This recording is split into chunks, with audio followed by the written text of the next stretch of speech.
comic books to video games and everything in between. On today's episode, we will be talking about horror video games and suspenseful video games, Part 2. First of all, I'm offended. You make fun of me in Part 1 for doing the Halloween voice, and now you just take my intro when the wrestling intro is your thing. The regular podcast intro is my thing. How dare you, sir? The audacity of this people! Hello everyone, welcome back to the LA Do podcast, where today we will be talking about our favorite horror games and suspenseful games. This was the second part. How are you feeling today, Don, about this? I'm still offended, but I'm feeling good about it because this is just a continuation. We didn't really get to talk a lot about some certain games that either we kind of grew up around or grew up knowing in this round. Because a lot of the games in the first one we played. In this one, we didn't really play a lot of these. At least not some of them. We owned some of them, but never played them. So, like, us personally, it was like hand-me-downs or, like given to us from people. So, it's interesting to see some of these and talk about some of them just because they're interesting in their own right. Yeah, I agree. In part 1, I think we had a good conversation about some of our favorite horror games and things we've seen over the years and whatnot. But going ahead and getting on into it, let's talk about one video game that just came out here recently in the last month or two. Let's talk about Phasmophobia. Oh, Phasmophobia. Okay, I didn't want to include this because we never played it. So no, but I wanted to. Really I wanted to say something about it. It's actually really cool, and I like how it's making an impact on the gaming world right now. Oh, I forgot about a game. Okay, let's keep talking. I actually have a game that I don't know if you put down yet, so I'm not gonna say it. Well, this game was released probably about a month ago. I think September of 2020. And we haven't really got to play it. It's fairly new. I mean, just got out of beta a couple weeks ago, honestly. Something like that. Plenty of people on YouTube have been playing it. Plenty of people that we know have been playing it. I mean, it's as popular as one of the other games on this list right now. And pretty much what it is, it's just an interactive game with kind of like Ghost Hunters type deal. It's a third-person Ghost Hunters type game. It's first person. Well, yeah, it is first person technically, yeah. It's similar to there was another game. It was kind of similar to this, except it was not the same kind of stuff. In this game, it's more the object of it. You don't want to talk in a party. You don't want to talk in a Discord or anything. You need to talk to people like in game chat, voice crack. But because it gives the effect in the game, the effect is that when you're far away from somebody, you can, you start, as you move away from them, you barely hear them. It's like real life. You start, hearing less and less. And if you're far away from them and you have a microphone, a walkie-talkie, then you can hear them. And it goes over with static and stuff. At first, I thought it was an effect. You know what I mean? Turns out it's not. It's actually part of the game. I say because I thought it was an effect because I was watching a video by H2O Delirious, and everyone in the video, there was 3 other people in the video. It was Cartoons, Gorilla, and Dead Squirrel, and they were all playing it, and they were like, doing the comm check with their walkie-talkies, and I thought it was an effect because when Delirious did it, it was just his regular mic, and if you know who Delirious is, his mic is like staticky, and it sounds old, which is purposeful because that's what he's been, known for. So I thought it was an effect, but no, watching like a Markiplier video about it, it's the actual game. I didn't know that. It was interesting. Yeah, I mean, this game is most definitely interesting, though. I figured out what game it's actually about, and I'll talk about it in a second. But, I don't want to jump too deep into this because it is fairly new, and, we really don't know much about it. Well, no, but at the same time, I also feel that there's still, I guess, mysteries in the game still being solved. So it's fairly new, and we can't really discuss all of it yet. But, I wanted to bring it up because I really feel that it went from being beta to really just everyone's playing it now. Especially if you're PC and you play on YouTube and Twitch and stuff like that. Yeah. And I know I kind of interrupted you. Going back off of what you were saying about the game, basically what you are a group of ghost hunters. I can't remember what, I think the name, that was a different game, never mind. I thought they had a name that was kind of like stupid about it, but you're ghost hunters. You're trying to find proof of ghosts. You have a checklist of what you need to find for different situations and scenarios. There's different level of ghosts. One part of the game, you're supposed to figure out like what type of ghost it is, like what type of spirit it is. Uh, you have different objects that you can use to help bring them out or detect them, just like a real ghost hunter. You have to take pictures and document it and to keep a journal of it. Uh, I know some of the objects like they give you I think an EMF detector, a crucifix because you need it. And the object of the game also is so that you're not talking in like a group chat, like a Discord call or something. You need to talk in game because one of the aspects of the game is that you're supposed to talk to the ghost. You're supposed to say their names so that they can show themselves or maybe calm them down. I'm not quite sure. I kind of zoned out after a little bit in some parts. Not gonna lie. But it's interesting, and like you said, it is fairly new. I don't really know much about it. Just like the game that it reminds me of, there's another game about it called Pacify. And the first time I seen this was about a year ago. The game is a little older, just by a year than this one, but it had like recent updates, I think. It's basically the same thing. You're going in, you're kind of like ghost hunters and stuff, but like the first base part of Pacify, it was you and a group of people go into a house and you're trying to find stuff about a ghost. I think is like pretty much the basis of it. You're like a ghost hunting group again, but you you piss off the ghost every time you find a doll. You're supposed to find dolls in order to defeat the ghost. The ghost is passive in the beginning. Like it is a aggressive ghost, but it's sort of passive in the beginning as long as you don't like get near it too close or, hit it or anything. Every time you burn the doll, the ghost gets mad. It gets pissed off and it starts coming after you.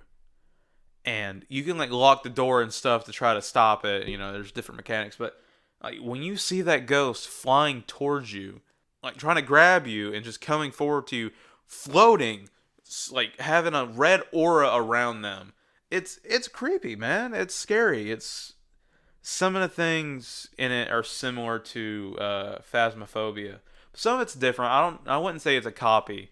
A lot of the aspects of the game are different, but some of them are kind of similar. But then again, you're getting to the genre that kind of deals with these types of games, and they kind of follow the same mechanics, like most games do. But I mean, it still is interesting. Both games are interesting. Phasmophobia is, the one that's got more of a backing at the moment, just because it is newer. Yeah. Moving on to another game. What do you have for us, Dalton? I did say Pacify. That's just because it kind of reminded me of it. One game that I brought up, I know that me and you have seen stuff about kind of a franchise, but also just like focus on the main game, is Dead Space. There's a lot of horror games, like zombie games, that just have dead in the title. It actually kind of makes me mad. I have like, 1, 2, 3, 4 like examples written down of this, and I'll get to them later, and we'll get to them. But Dead Space takes place in the future. The first game takes place in, it says, the 26th century. Your main character's name is Isaac Clarke. You're part of a rescue team, and basically the whole plot revolves around something called the Marker. It's an ancient alien artifact that 23rd century Earth scientists try to figure out and reverse engineer, but it went bad. It went haywire, and it released energy that turned the dead. They came back to life. They were called necromorphs, kind of like a xenomorph but dead, but a human as well. So it's a zombie game in space. It's different than most games, but the whole objective in this game is to survive. You have to make way through probably hordes of zombies, and just try to get off the ship. The first game ends with you defeating like the big boss in the hive, who is controlling all the necromorphs, and when you defeat it, you escape the ship. And there's 2 other sequels. One of them is a prequel. I think Dead Space 3 is the prequel.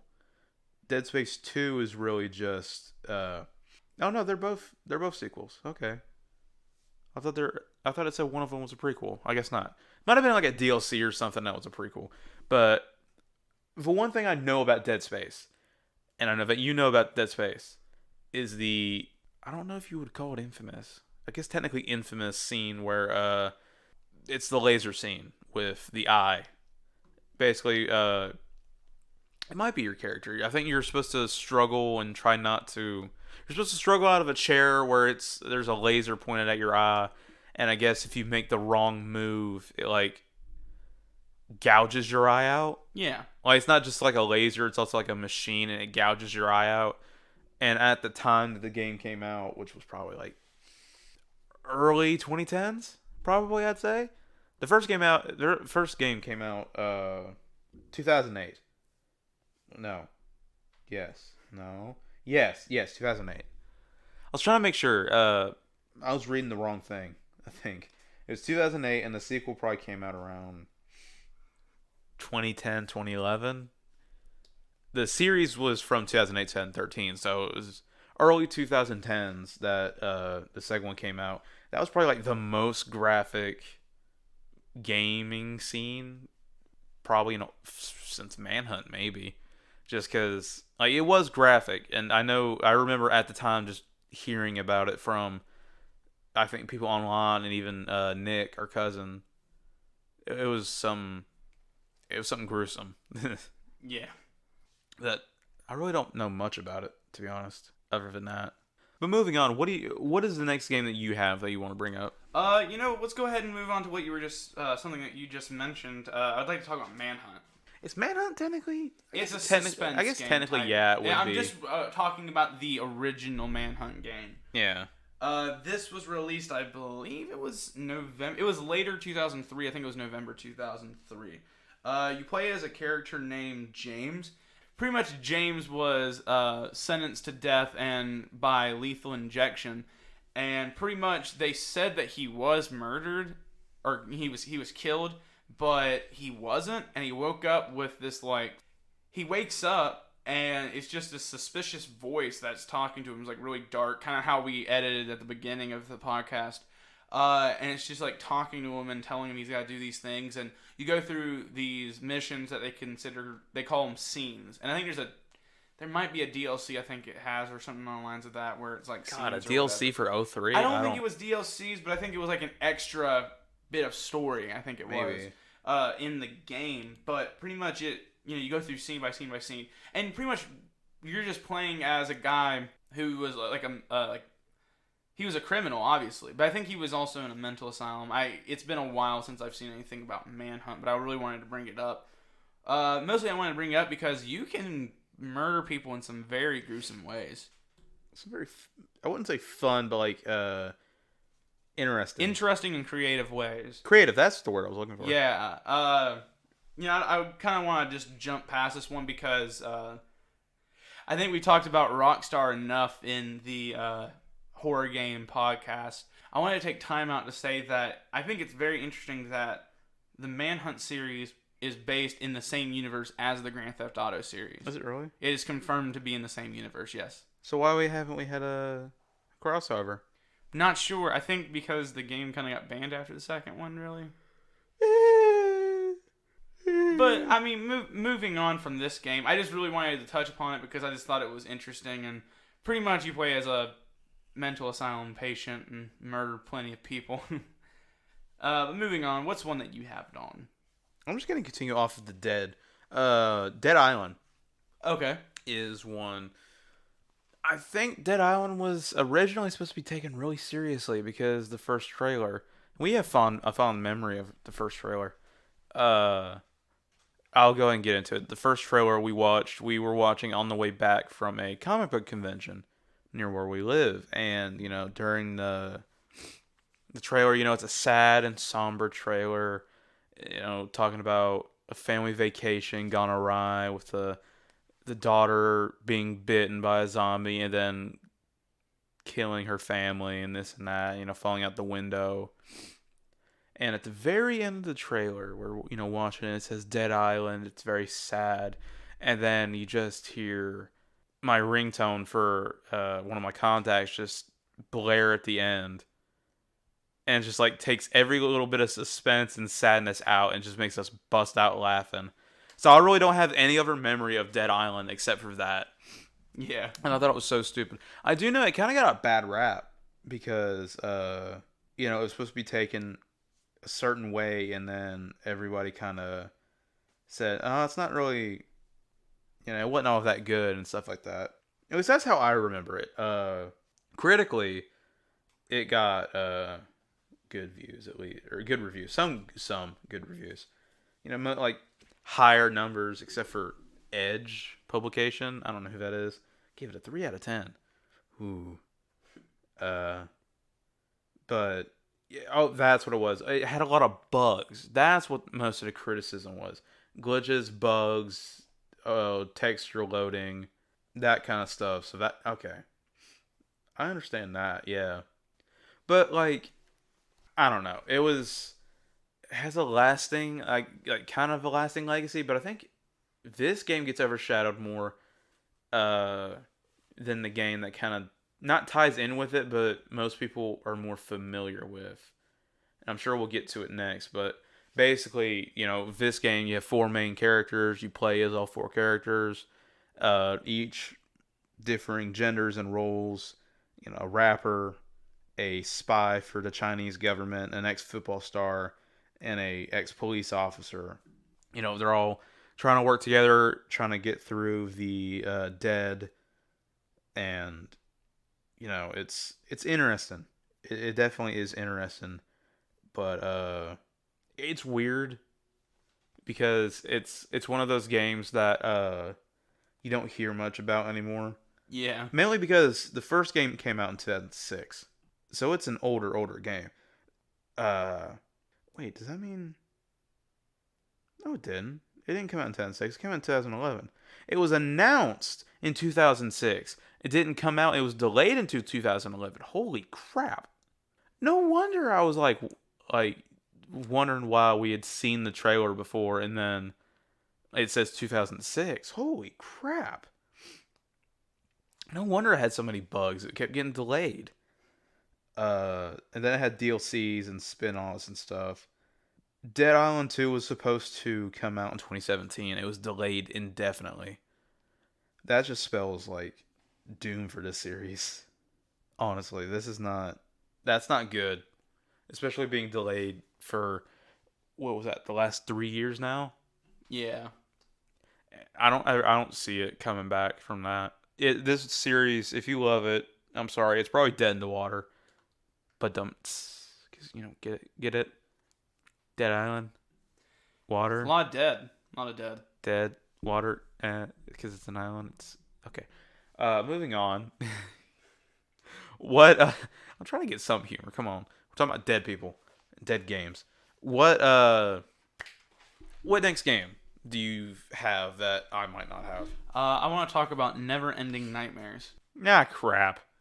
I say that because this is one of the games that we got around the same time that Layers of Fear came out, or that we got Layers of Fear.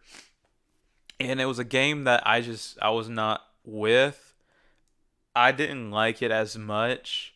It's a 2D. It's not. Is it a side scroller technically? Kind of, yeah. It is 2D, but it's pretty much a 2D side scroller, yeah. Pissed me off. Is what it did. Basically, it's a changing plot because you're constantly waking up and you think. I think what basically is, unless you have notes written down about it and you can correct me. I think what it is, it's called Never Ending Nightmares for a reason. You're constantly waking up after certain like spells of misfortune and stuff. Like every time you find your lover, it changes. I don't even know if she starts off as your lover. I think the dude's going insane is what it is. because it goes from either being his lover to being his sister to being his lover's sister, incestuous type stuff. It's really, really weird. Please tell me you have something that like helps me clarify this. So pretty much, I'm not gonna get too deep into it because I don't want to spoil it. There is one game on this list that when I talk about, I'm completely spoiling it. But I think it has an interesting story too. That's why I want to talk deep into it. But this game I want to just talk about briefly, but still kind of get into it.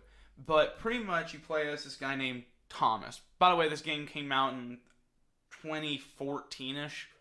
But you play as this guy named Thomas, and I think the first thing you wake up in your house and you're looking for your little sister named Gabby. Okay, so it starts off as her sister. Yeah, okay. And you're trying to look for her and all that stuff. And she's your little sister. So, and she's not in the house. You gotta go find her, blah, blah, blah. And then I think the first thing you do is you find her dead. I think that's the first something thing. like that. You find her dead So body. you find her or dead something. outside or something like that. And then you wake up, and then she's your wife, which is weird. But you keep playing, and you go through the house, try to find clues, she like walks out of the room, then you get to go find her, and blah, blah, blah. And then it's like she kills herself or something. Yeah, and then there's a couple times in which when you're playing through, you're going to end your own life in different ways. I will bring up the one, and it's kind of, it's a cartoon. It's 2D. It's black dark, and white, though, but it is dark.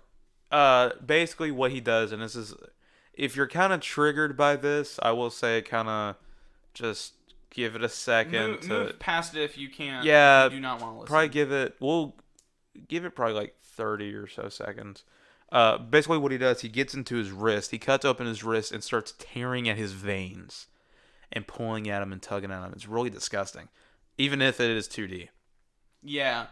And then if that's been 30 seconds, you're good now. Yeah. So. But then you continue playing through, and you wake up again after you end your own life, and then boom, she's your therapist, and it's like, whoa, like that's turned into your therapist, doesn't it? Yeah, and something on the lines of that, or something like, and I swear it goes into something about being your sister and your wife or something. Yeah, at one maybe point. something. I think there's a point, I don't know because it's been a while since we played it. That's what I'm saying. It's like that's why I'm kind of like, you wake up and you're her therapist, and it's like what is going on here? It's a lot of mixed stuff going on. So it's a mind. Yeah, exactly. Is. And there's also a part where this gigantor like baby is following you. It's so stupid at times. This is another game that we played with our cousin, and one of the many jokes we made as playing it. Every time we saw him, you're supposed to hide, or else he chases you.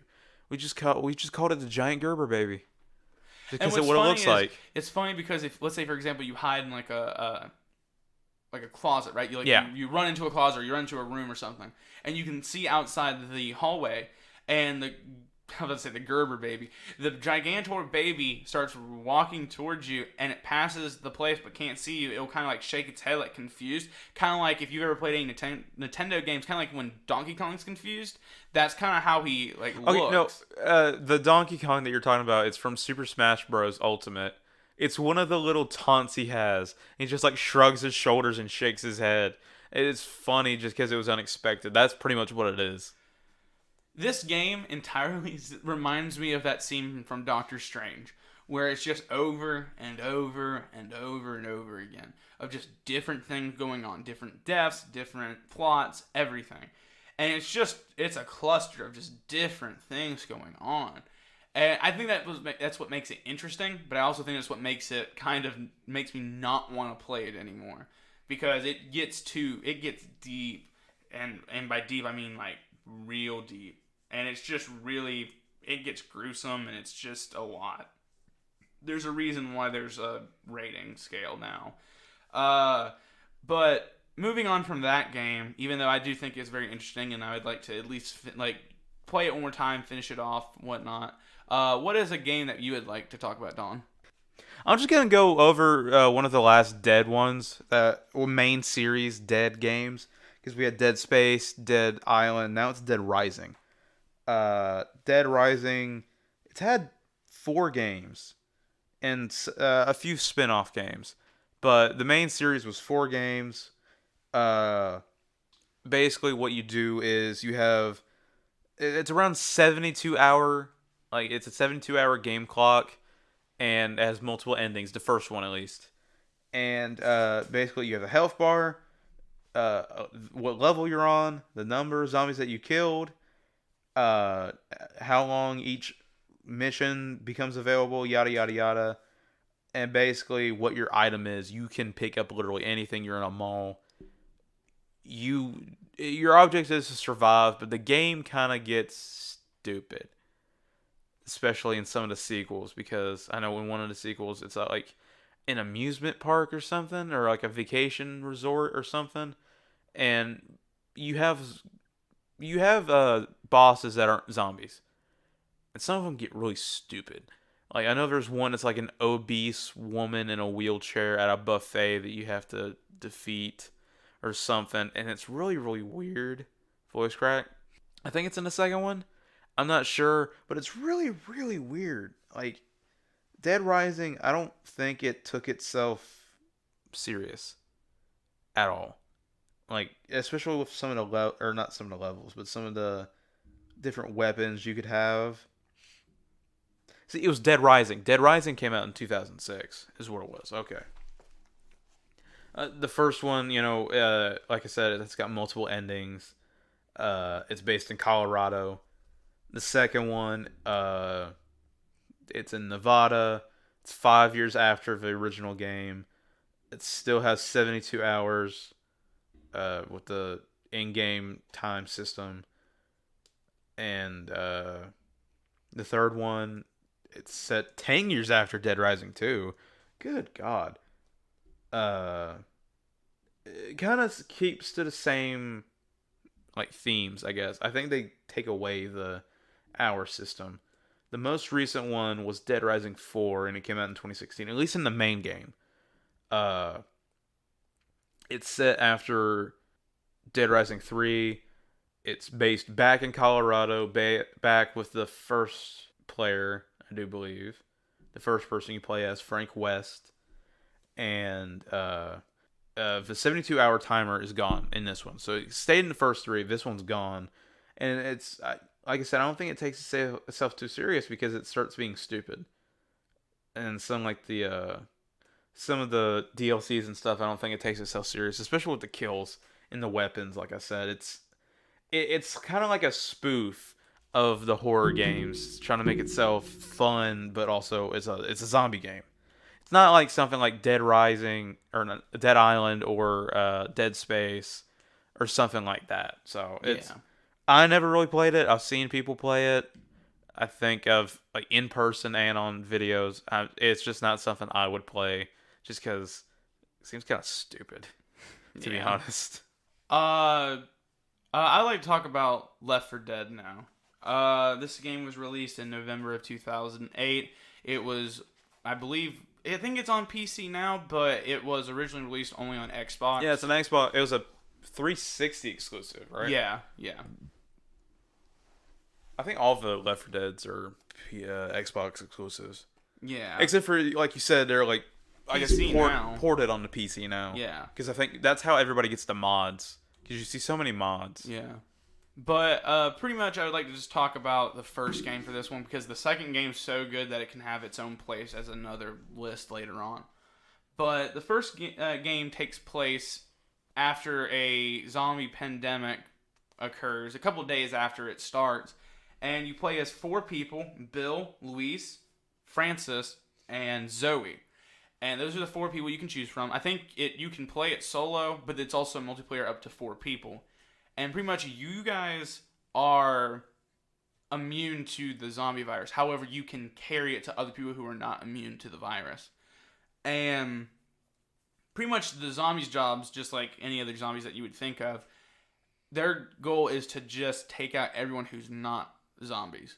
And it's a fun game. You get to work in the safe zones, and you get to work in the non-safe zones and all that. It's got a little nice kind of a story that goes along with it and whatnot, and it's really fun. I think it was a fun game when we played it. What about you? Yeah, I mean, we played it, but we're not, as familiar with it. Not really its sequels either. We didn't really grow up with Xbox. We had friends with Xboxes and stuff, but we were really PlayStation. So it was really fun to see some of the stuff. I like seeing a lot of the mods for the games, just because you can make the zombies look so stupid. I know some of them that I've seen on different YouTubers' channels and stuff. It's like the zombies are Teletubbies, or the zombies are Zoidberg from Futurama, or Pokemon. I know Pokemon is a really popular one for people to do. It just looks stupid. It looks fun. Which this game is. Yeah. But one part of this game that I will remember as long as I can is the witch in this game. There's different kinds of zombies in the game. There are regular zombies. There's belchers that throw up on you. They like throw up acid, I think. It hurts you. There's something else that kind of grabs you by its tongue, kind of like a lictor or a licker. I can't remember. I think it's lictor from the Resident Evil 2 game, and it can grab you by its tongue and drag you around. You gotta have help from your teammates. But the witch is the most difficult one. I remember seeing the witch all the time. Like if we had somebody bring their Xbox over and just show us, because you can't use your flashlight. You can't shoot your gun. You cannot make a lot of noise around this thing or move really fast, because if you do, it gets alarmed, and once it's alarmed, you're screwed pretty much. It's really hard to kill a witch. I think you have to like concentrate shots on it, maybe headshots too. And the bad thing is, once it attacks one person, it's not gonna stop there. It'll attack anyone around it that's still making noise, even if it kills the first or incapacitates the first one. It's really difficult, and it's really irritating just because you don't know where the witch is going to be. The only way to know where the witch is hear its crying. And that's the only way you know. And you have to make sure you avoid it. And it's difficult because sometimes you're in the middle of a horde and you got to shoot your way out and they just start attacking you. It's really, really difficult. And so one thing I know about this game that I will not forget about this game, other than like the Gmod stuff that people have made fun of the characters with. That's about the only thing I'll ever know about this game. And the mods, but it's what sticks out and makes it different just because of the different type of zombies in it. What is the next game that you would like to talk about? I'm just going to finish off the stuff that I have with the dead like prominently in the name, other than another game that I'm going to talk about. But this one is the last one that has dead in the beginning of the name. And it's an indie game that was created by a very well-known YouTuber, I'd say, in the gaming community, Vanos Gaming. Him and a couple other of his friends had developed this game, created it. It's called Dead Realm. And basically what Dead Realm is that there are, I don't know if there's a specific number of people that can play it, but there's one ghost and a couple other people that are playing as the humans. The object of the game is, in certain game modes, is to hide from the ghost and survive. Like you can survive the time limit in I think the regular mode. The other mode is you have to find a certain number of, it's not keys, they're watches, like glowing watches that you can hear tick around or you can see, and the goal is to get around 10 of them. And when you get them, a portal opens that you can go into and you can basically get into without being harmed by the ghost. But you also have to make sure that the ghost doesn't catch you before. And the ghost, every time the ghost catches somebody and kills somebody, they become ghosts as well, and they can go around and reap you. And the whole object is, survive. One of the recent, and when I say recent, this is probably like 2 years ago or something, maybe 3, maybe getting close to 3. One of the updates was to allow character models that you can put in, like create your own character, but also where you can now fight back against the ghost. You can shoot the ghosts and kill them, and that's basically how you would win. You can still get killed, and it's really hard because you can't see them, I think, in that game mode. I'm not really sure because I haven't really seen much about the game since it was created and since that last update. So it was one of the things that I know Vanos would plug sometimes, just because, hey, this is a game that me and a couple of my friends created. It's fun. It's on Steam, this and that. Never played it. I don't even know if it's still on Steam. It might still be, but might be something we can look into, possibly, depending on how much it might be, how big it might be. Yeah. Because it seemed fun, but you have to have a certain number of people to make it fun, because if it's one person against like 2 or 3 humans, it's not going to be fun. You need like at least probably 4 or 5 people, including yourself, to make it like 5 or 6 to, actually have fun in it. But not much, just because I don't really, I know about the game, but it's not much to go off of because there's not like a story to it. It's just survive is basically what it is. It's a survival game. It's just quick, fun, round stuff, It's just interesting. It's something that I thought I'd talk about just because, hey, this is a game that I haven't seen in a couple years. Nobody's really made videos about it in a while. Like I said, probably like 2 or 3 years is the last time I've seen it. So it's just something that was fun. I know I watched and I was interested in. I was hoping that would be on like console or something at one point, but as you can see, the popularity probably went down. It might not even be on Steam anymore, but who knows? Maybe one day it'll be continued and repatched and stuff like that. But what is something that you want to bring up next? I like to talk about Alien Isolation. Okay. This game was made in 2014. This game is based a little less than 2 decades after the 1970s original movie called Alien. In this game, you play as Amanda Ripley. Yeah, it's Ripley's daughter. Yeah, and of course, like Dalton was saying, her mother is Ellen Ripley, who is the main character of Alien, the movie. I think she really just went by Ripley. Yeah, I know. But yeah, so that's pretty much the game is you're looking for your mother who went missing, and that's pretty much what you're doing, and you're kind of getting chased by a xenomorph or 2. Yeah, I don't know if it's technically canon. I'm not sure, but I think it is now. I don't know. You'd have to ask Ridley Scott because he's made so many different games now that or not games, but like different stuff in the Alien franchise. I don't know that he wanted to make another Alien sequel or something, but I'm not sure what technically in his mind is canon anymore. Because there's been so many games and movies and stuff in the Alien franchise, especially with like the Alien versus Predator stuff that kind of sort of doesn't make sense just because in Alien it's in the future, but in that it's like present day. I don't know, it's weird. But if it was present day, wouldn't you think that, they would have known not to go messing around certain stuff and they would have known what a xenomorph was? And I guess they kind of retconned it with the Prometheus and Alien Covenant and stuff like that. But the game, holy crap, though, it can get scary. Oh, yeah, it makes you feel like you're in the movie. You don't just have to worry about the xenomorph either. No, there's more things there's than people worry about. androids. I know that's one. Other people too, just because other humans. You have xenomorph people that are, trying to do the opposite of what you're doing. Well, survive, I guess, and kind of go after you. They're definitely the antagonists of the game in like your point of view, and then also you have the androids. So you have like 3 or 4 things you're having to look after. So. Well, really, all you have to worry about is a xenomorph, because to murder you, yes. That's the only really thing you have to worry about, because that's the only thing that I know of that is random. The xenomorph's programming in the game is completely randomized. You don't know where it's going to be. It's not going to show up in the same place twice. Other than, I think, like the occasional, like, kind of, not cutscene, but introduction to the alien. Because I know there's one scene where if you die in it, it just restarts right where it was. Because the alien crawls out of the ceiling and stuff. And it's kind of like the first introduction of the alien to you. Which can get creepy.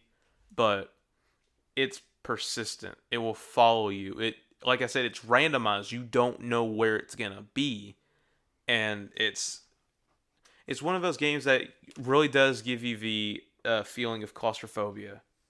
And it's your stress levels will go up. Definitely playing this game. Like it's a step up from I think it was like Alien Colonial Marines. Yeah. Something like that. It was a game that had a lot of promise and then it failed miserably. So and other than that, that's the only game that I know of that was like Alien franchise. So this was definitely a step up. What year did it come out again? This game? Yeah. 2014. 14. I thought it was like 13, 14, something like that. It's a little surprising there's never been a sequel. Or like that I know of a talk of a sequel. I've never heard anything about it. You know what I mean? You would think that they would do something like that because it was a hit. You know, it got so much attention. Yeah, the sales, not only being an Alien franchise, just because the game was good. You know, the YouTuber aspect of it, probably streamers too. Though streaming was kind of still small at the time, but like streaming popularized the game probably heavily just because a lot of people were watching these people and their reactions to the alien and like their stress and stuff, and were watching it for the jump scares, kind of like Five Nights at Freddy's or something like that. But the game could get intense. I've never personally played it. I've watched it. I've watched people play it, but like I said before, I don't do stressful games, man. I can't do stress. Like my anxiety, if it gets too high, I'm not a fan. What is the next game that you would like to talk about? I've only got a few left. I'm gonna bring this up because I don't know if you have it. I wrote it down as I remembered Pacify when you were talking about Phasmophobia, because the same people that made Pacify made this game. Emily Wants to Play. This piece of crap game. It was actually... It's pretty good, actually. Well, I'm not saying piece of crap because it's unplayable. I'm saying piece of crap because I hate it. This freaking game, man. This game, man. It's basically what it is. It's a timed survival game where you have to survive every hour, and every hour is a different wave. Basically, you're a pizza delivery guy. Unfortunate little soul that gets trapped in this house and has to play games with this little girl who's, I'm pretty sure she's possessed. But like, not only do you have to worry about the little girl, which comes near the end, but you have to worry about different things. There's different toys, different mannequin type things that chase you. I know one of them is a little, it's a puppet, a ventriloquist doll. Correct me if I'm wrong. This is the one that if you break eye contact with it for too long, it chases you. Like every time you turn your back, it moves closer. I think. Maybe. I can't remember. I thought it was the like might have been the female clown doll. I don't know. The female. There's they three do of them. Different weird things. There's three of them. One of them you can see running around and stuff, and it's scary. One of them, if you break eye contact, it'll get closer and closer. And if you turn your back too long, you can hear it running after you, kind of like Foxy and Five Nights at Freddy's, and it gets you. It's the game is based off of jump scares, is what it is. If you survive long enough to get to like I don't know how many hours after. I think it might be 1, 2, 3, 4, maybe 5 rounds in. So think like 5 hours or so, maybe. You unlock the basement, and like Emily is in the basement, and like I said, she's like a possessed demon child that comes after you, and like starts a speed round almost, where it has like all the different toys coming after you and her. Yeah, I have personally never seen anyone beat it. I've not watched a video of someone beating it. I've watched videos of people playing it. We've played it before many, many times over the years. I'm not a fan of it just because I cannot deal with the stress level of those stupid games. But I've never seen anybody beat it. I know there's people who've been beaten. It's not an unbeatable game. It's not hard. It's not too hard. It's not really difficult. It's just I've never personally watched a video or seen anyone beat the game in not one sitting, but like in general. And if I have, it was probably a Markiplier video, and it's probably been years since I've seen it. So screw this game though. I don't like. Just like Layers of Fear. Screw this game. To all you listeners out there, I just wanted you to know that if you get this, I just lost the game. Stupid game. But how many more? Just out of curiosity, how many more games do you have? 2. 2. I'm guessing. Are they different than mine, or? Probably one of them. Okay. You go ahead and save the next one. I'll say my next one then. The next game I want to talk about is The Park. Oh yeah, I forgot about The Park. The park was released in October of 2015, but it came to console in May of 2016. It was originally an indie horror game where pretty much you played in an abandoned amusement park. You played as a mother, didn't you? You played it as a mother. I think her name was Lorraine. Or Lorraine. Something Might have been like that. Lorraine or something. I think it was Lorraine. Pretty much, you are, you're a widow. And you've lost your child in this amusement park. His name was Callum. And pretty much you just go back to look for him. And you get to the park, it's abandoned, it's vandalized, all of that mess. It's not open whatsoever. Is it abandoned or is it I'm kind of lost in the plot. Was it that he ran away and went to the park because that's what he used to love? It's something on the lines of that. I know he just got lost in the park. But the park's name, though, I think it was the Atlantic Island Park. I think that's what the theme park's name was. But pretty much, she goes back to go look for her son. And while she's going around, she starts going on all these different rides, having these memories of him and all of that. And even her husband, who I think he worked on the Ferris wheel at the park and fell off and died while he was working on it. And she was pregnant with the kid when he died. Something on the lines of that. Some backstory that they mentioned in the game. But there's one ride that it's pretty much it's like a fairy tale ride, and then it gets really dark at the end where it's like killing children and all that mess. Really dark stuff. And pretty much she goes on the rest of the rides and she starts getting frustrated about having mental health issues and then being a bad mother, and then she starts blaming the kid, and she starts going a little crazy as she's walking through the park. Then she gets on a ride. I think it's a roller coaster, but it might be a merry-go-round, something on the lines of that. But she has this ringmaster talking to her, right? Mm-hmm. And pretty much saying that the witch of the park has her son. And so she has to go to the witch and get her son back. Well, and for the listeners, this is probably where you would probably, if you want to play this game, skip ahead a couple minutes. Well, then again, it's been out for 4 years. Yeah, but I just 5 years, want really. to make it clear, if you want to, go ahead and skip ahead. So she gets to where the witch is at. It's like her little, I guess it's kind of what you would think of a haunted house at the theme park. So she goes in, and she starts to look through the house and all that stuff, and you start walking through, and you start seeing things. I think I remember this part. And then you find your kid laying on a slab, and then you are standing above him. He's knocked out, by the way. And the ringmaster has now become the squirrel, which is like the big, I guess you would consider mascot. Maybe it's like the mascot of the park. Yeah. And it's a squirrel. Well, it's the squirrel that's behind her. And it pretty much like grabs her and lifts her arms up and puts an ice pick in her hand.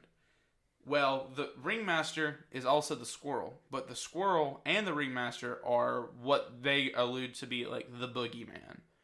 And pretty much he grabs her arms, pulls him up with the ice pick. He disappears, which makes her hands go and stab her son in the chest and kill him. So she has murdered her kid.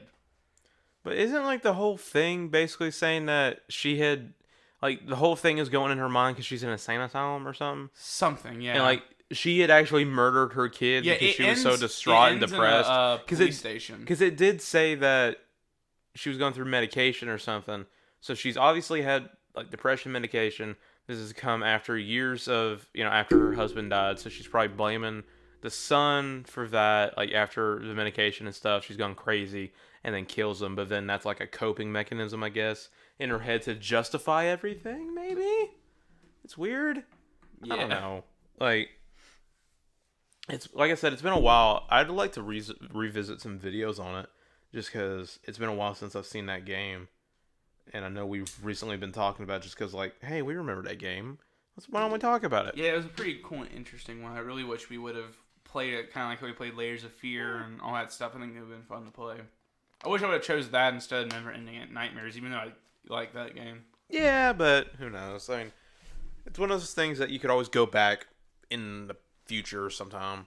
Yeah. Not Back to the Future, but back in, like, sometime in the future and go back and revisit it. But what's the next game that you would like to talk about? Well, I think the final game that I have to talk about before we get to our honorable mention, just because technically the honorable mention is not a horror game, but we're including it anyway. Because it's important right now. Yeah. Telltale's The Walking Dead.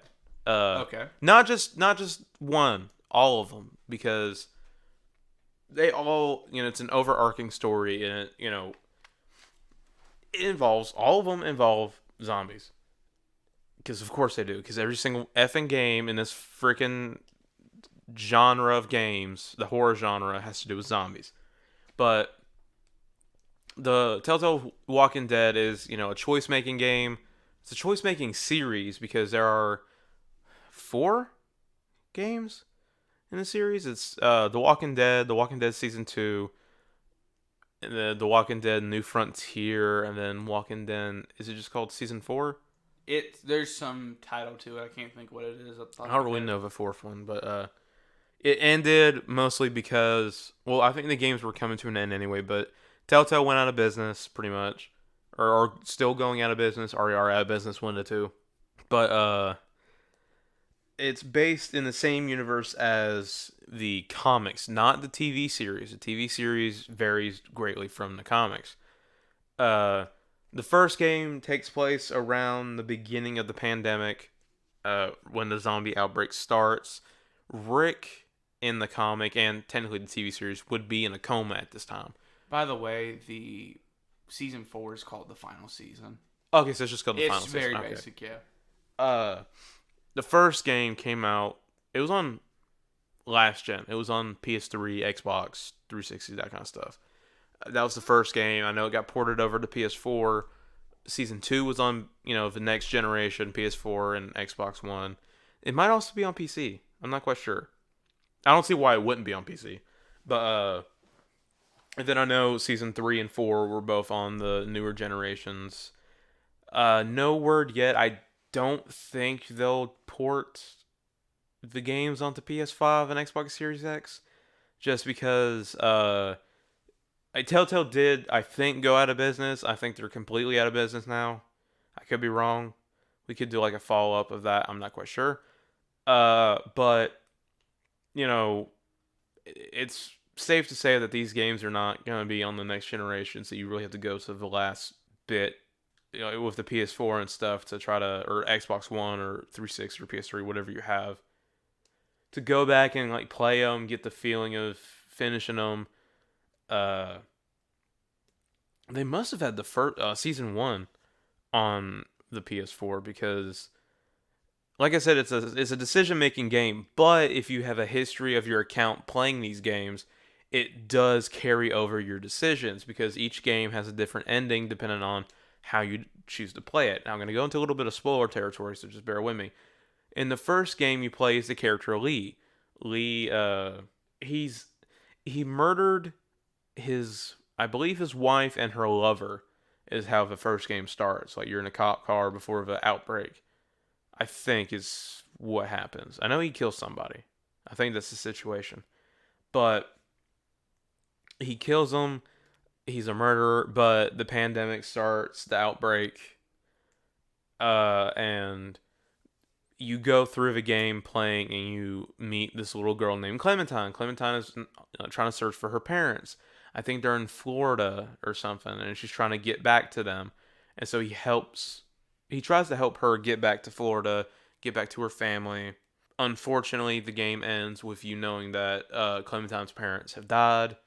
They turn into zombies. And keep in mind, in the Walking Dead universe, they don't call them zombies. They call them walkers.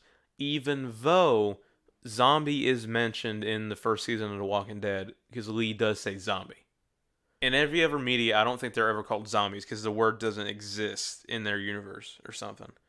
But at the end, Lee is bitten. I think you have like the choice to saw off your arm, chop off your arm, one of the two, to try to stop the spread. Either way, it doesn't work.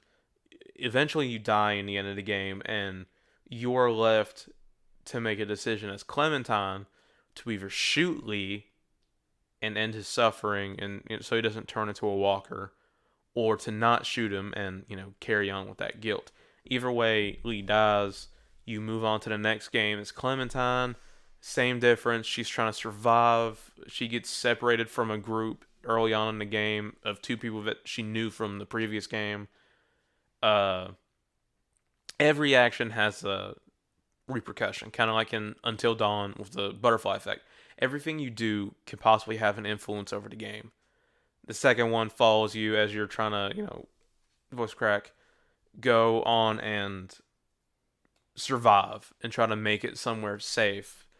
The rumored location is up north where it's cold.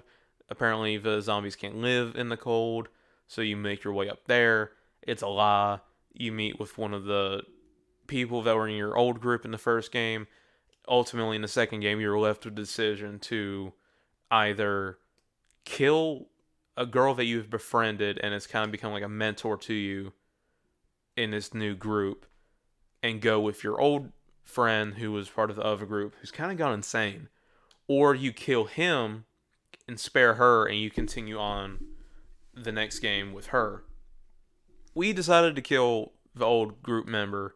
Either way, in the third game, I haven't really played the third game as much, and that's kind of where I know like what happens up until this point. But the third game, you don't play as Clementine until like a certain point, I think, where you play like a couple missions of her maybe. But it's a whole new family.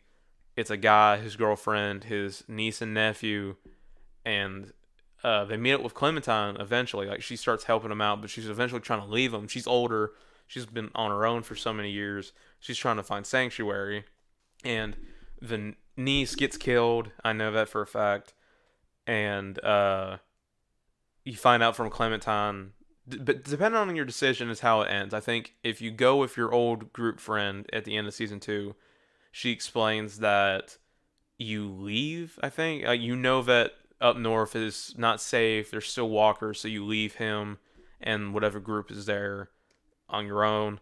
But if you choose to go with the girl that has kind of become your mentor, unfortunately, you find out that she kills herself because she got pregnant in the second game. So she doesn't want to carry on with that guilt, I think. She gave birth, I think, but killed herself afterwards because she didn't want to raise a child in that world where she would probably die anyway. And Clementine has to like care for that child. I think it also carries on into the game itself, New Frontier, that she has to care for it and find it, I think. I think the whole thing is you're trying to find it. But other than that, that's all I know. The Walking Dead Telltale series has been praised for its, gameplay mechanics, its story, the elements, like the different types of style that the animators use because it is more comic based. And a lot of people like that. It's kind of like the same thing with Borderlands, the different outlines and different designs for the characters. And a lot of people fell in love with the character Clementine just because you see her grow as a character and as a person over the years in the games as you play as her and you help make her decisions. It's kind of like, you're growing attached to a character, and I have no idea how the fourth one ends. I know absolutely nothing about it. I never got to play it. I've never seen anything about it. But I do know that it did end with that.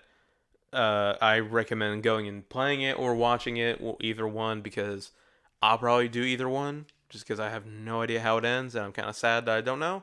But either way, the Walking Dead Telltale series is definitely a good suspense game. It's not really horror, but there are jump scares in it, so I guess you can technically count as horror. And it is zombies, there are people getting devoured and eaten alive, so it's kind of horror-esque.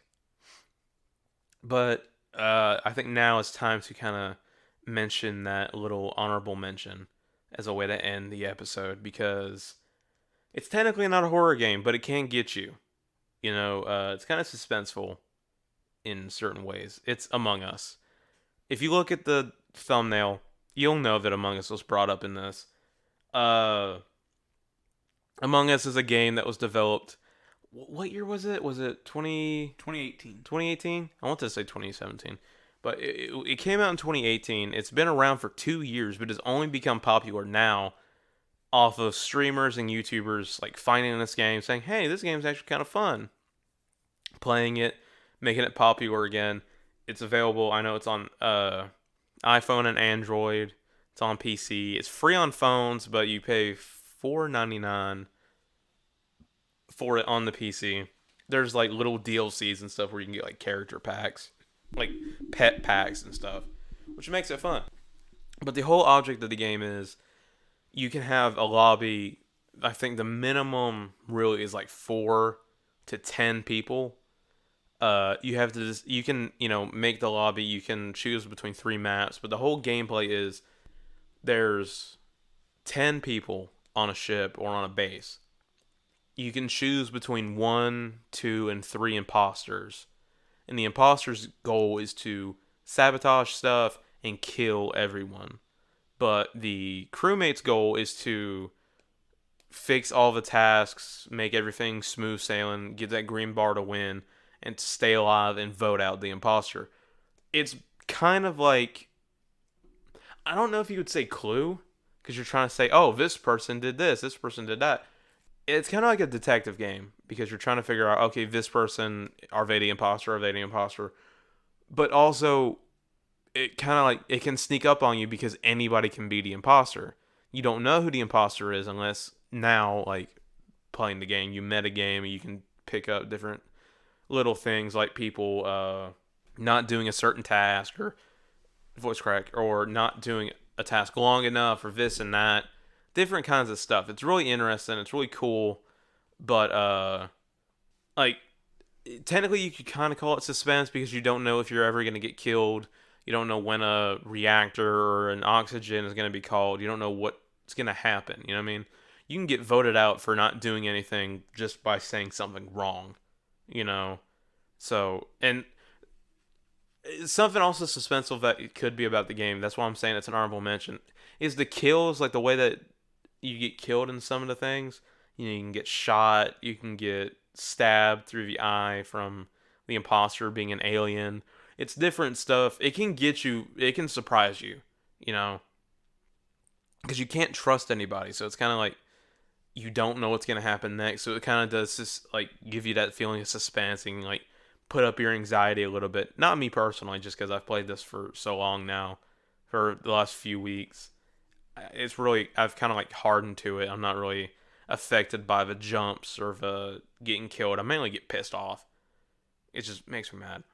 But, other than that, do you have anything else to add, Clint, about, favorite horror, suspense, survival game? I know one game we didn't mention was 7 Days to Die. It's not really much to go into, so I'm really not going to go into it. It's just a zombie survival game where you have to survive 7 days, but... Maybe in another episode we'll talk about it. Maybe we'll just talk about 7 Days to Die and compare it to something, but I just thought about it. It's not really noteworthy. I didn't really have fun with it. Not at the moment, no, but... Just look it up. You'll probably find some videos on it. Older videos, preferably, but... Other than that, I think that'll do it for this episode. But I do want to mention, I brought it up at the beginning of the video a little bit, talking about like different ideas. Starting sometime in the next week, maybe in the next few days, we are thinking about sending out a little mini-series of smaller YouTube videos, not long podcasts like this, which is probably close to a little over an hour, but possibly looking at 30 minutes or less kinds of videos where we talk about lore and history of different monsters or different cryptids or creepypastas, stuff like that. Something interesting, something to kind of fill out days of the week where we might not have a full-length podcast out, and also give some different variety to the channel, just because we can branch off and not just be podcasts. We can do different short little videos that are kind of informative, kind of fun. But definitely be on the lookout for that, because I've got some ideas of what we could talk about. Some of them from games, possibly. Some of them from movies. Others from different lore around the world with culture. And some of them even, like, some of these monsters are different kind of beings. Are kind of religious, too. So it can kind of go into different religions around the world that kind of delve into that kind of stuff. So anything really supernatural, or maybe technically monsters, or out of the ordinary. Something that we can do for October that we can, put out and have fun and kind of give everyone something to listen to that's not as long. So be on the lookout for that. Well, that'll conclude this episode of the podcast. You can find me on Instagram at EllieDubrand. You can find the regular podcast account on Instagram at EllieDu_podcast. You can follow our wrestling podcast account at EllieDuWrestling_podcast. You can find me at Clinton Wells 2001 on Instagram. You can also find our music engineer at chance.cummings.507. And you can also follow our wrestling podcast editor at EthanThompson._. And until next time, I'm Dalton. And I'm Clinton. And this has been the Ellie Do Podcast. See ya.